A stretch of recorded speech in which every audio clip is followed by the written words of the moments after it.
and the town end is also looking quite busy so far. Whether you think of this as a derby or not, I suppose depends on your personal point of view, whether you think Welling's in Kent or whether it's in South East London. But certainly Maidstone's record in Kent derbies this season has been extremely good. For almost all of them, with the exception of Tunbridge away and Welling away, which is very early in the season, a 0-0 draw, I believe, on that occasion.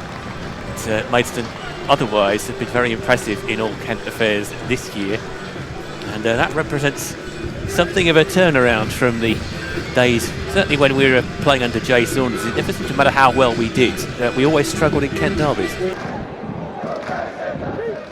So the ball goes out of play for a Welling throw midway inside their own half. It's thrown forward in the direction of Anthony Papadopoulos, and now Matt Rush latches onto the ball on the edge of the area towards the byline, puts it into the middle, and it's Lamar Reynolds really should have put that away. It was a great ball by Matt Rush, and it's sat up almost perfectly for Lamar Reynolds. In the next 48 hours or so, and Slough 1, St Albans 0. Corn heading that one forward, looking for Rush, doesn't find him, but he gets the ball back, hooks that into the path of Bentley, and Bentley flicks it into the path of Rush, and now Rush is clean through on goal, and Rush will score. No, it's hit the post. It's actually a terrific save. Reece Charles Cook has managed to get enough on that to tip it onto the post. He's made a really good recovery there. Very good by save. Charles Cook. Very good save there, Fred, because it was the header on, it was in the clear. Great save. Here comes the corner, taken to Corn, crosses towards the near post, and there's a header down, and it's a goal. It's George Fowler for Maidstone. Fowler's back, tell a friend. Fowler back from suspension and immediately making his presence felt. A glancing header goes in at the back post, making it 1-0 to Maidstone, and I would imagine possibly the most relieved man in the stadium right now will be Matt Rush, after I was going to say missed that chance, maybe a bit harsh.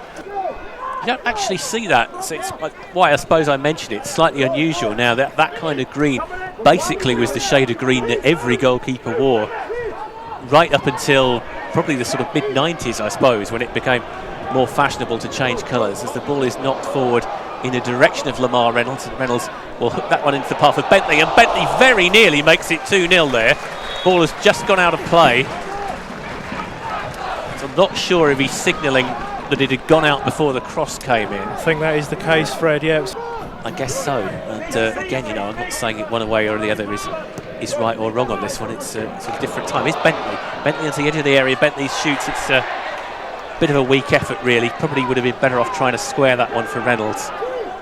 Ball just sort of sat up for him temporarily. Sam Corn intercepts in midfield, and now Corn is surging forward. Corn to the edge of the area to Bentley. Bentley rolls it into Reynolds. Reynolds is into the area. Reynolds shoots and it's saved, but Corn will follow up, and Corn will shoot just wide. Wow. I think it hit the post. I think it was deflected. Reynolds really should have scored there. Sam Corn with a follow-up, he had to sort of shoot into traffic, and it was a deflection onto the post. Down in front of his dugout there, and you want those gaps to be tightened up, and Maidstone to get Ball's in. flicked through to Rush. Rush is on the side. Rush is into the area. Rush will shoot, and it's another good save. And it's near post by Reece Charles Cook. Say about the gaps that Welling have been finding for Maidstone, and the commentators curse the other way for once, in my regard, is that Bentley's managed to flick a header on. Fine rush and acres of... As it is, Fowler now has the ball. Reece Greenwich playing in the middle of that back three. Plays it out to Sam Bone. To Gurham. Gurham will lay it off to Bentley, and Bentley now can run forward if he wants to, and he does want to. Gets to the edge of the area, lays it off to Rush, who plays a 1-2 with Bentley. Bentley is going after that, and it's almost an own goal. It's gone off the post. And what's happened here? Is there There's definitely a corner? It's just the keeper got caught a little bit as Bentley and the defender run through, but it's the defender trying to keep Bentley at bay. He stayed with him, and as you say, Fred, he's the one who's managed to get the last touch on that. If Bentley gets any sort of touch on that, probably ends up goal. Gurham picks it up, lays it back to Izenelim. Izenelim knocks that one forward for Reynolds to chase this time, and Reynolds is goal side of his man. Looks like he is going to bring that in. He'll lay it off to Rush. Rush is on the left-hand side of the area. Skips past the challenge. Tries to lay it into the path for Tanga. It falls for Fowler. Fowler to Gurham. Gurham is going to get tackled here unless he's Well, he's done well to retrieve that, but the momentum has temporarily been lost, and now it's retrieved. Here's Tanga into the area, could fall for Bentley, and Bentley shoots. It's saved by the feet of Charles Cook. Here's Tanga laying it off to Sam Corn. Corn crosses towards the far side of the area where Rush is lurking, but there's a header out for a corner, and yet again Maidstone really should have buried Welling by now. You'd probably have a TKO or have this one on points already for Maidstone. How on earth they've not had a second goal in this first half, Fred? Tanga lights it into Bentley. Bentley does well, but loses out because there were 3 defenders around him and he was trying a little bit too much. Sam Bone wins an important tackle in midfield, but Welling come away with it again with Papadopoulos, and Papadopoulos will break down the left-hand side. He's got Adigan on the edge of the area. Adigan with Fowler in front of him. Adigan will cross that one into the area where Grant will get a shot off, and Grant finally gets Welling's first shot on goal, but it's easily dealt with. And now the ball is chipped into the path of Grant, and Grant could be able to play in his teammate here. He plays it straight to Greenwich, but it goes to the far side of the area. Could be a chance for Papadopoulos, who shoots. It's charged down by Sam Corn. Who else? Papadopoulos will lay it back into the path of Cameron Green. And Green now breaks down the left-hand side, gets into the area. Bentley had to be really careful there. Sprints back to the bench. I think that's Brown, is it? Brown, to be fair. Just made the dash down there. Doesn't seem to be getting his kit on. Don't seem to be stripping off at any point.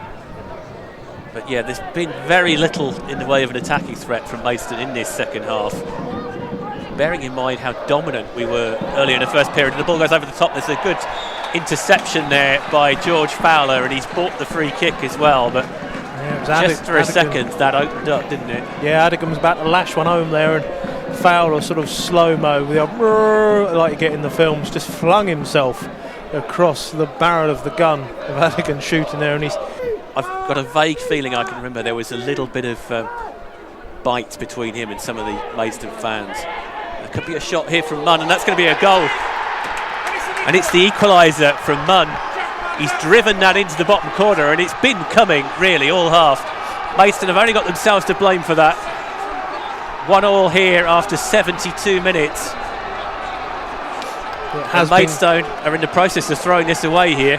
Has been coming, Fred, and it's that man off the bench, Jack Munn's on his debut. And a great time to open your account.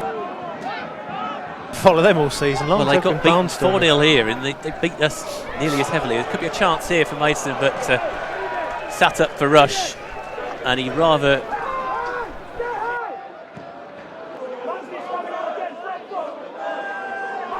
Ball is hurled into the area where Sam Corn heads it clear. It's going to fall for Trollio, and it's going to go back for Munns, who this time chips it into the area, and it's bouncing awkwardly inside the Maidstone area. Adigan is at the byline. It's cleared as far as, well, the number 11, who David Amu, it's sat up for him there. Maidstone territory. They're on the left-hand side as they attack. It's going to be a long throw. It goes towards the edge of the area. It's flicked up in the air. Tanga is underneath it. Almost bounces for Munns. As it is, it falls for Fal. Fal tries to lay that into the path of Ado Apoko. Ado Apoko sprinting down the right-hand side, and it's an absolutely shocking foul there. That is disgusting.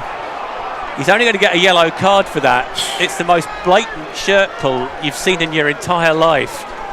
He gets high fives from his colleagues, though, to be fair to him. So here's Brown. Haven't Waterlooville might have won it late on at Aveley. Great escape, Fred, as he loved. Very interesting. Here's Sam Corn from Maidstone towards the edge of the area. Corn battling, puts the cross in towards the far side of the area for Tanga. Tanga can't control it, but he'll lay it off for Sam Bone, and Bone with a side-footed effort that I'm afraid the groan will tell you exactly where it went. Have an attack at this one, and I don't think Maidstone will get a chance to go up the other end and do anything with it. So if you're Welling, you are thinking you could finish your season here and be safe. Well, the referee blows the whistle, and Welling celebrating as well they might. They've got a fully deserved point here. I think we're both sitting here wondering why they didn't try and win it, because really Maidstone have just chucked away 2 points there. They were so far in control in the first half. Should have been 4 or 5-0.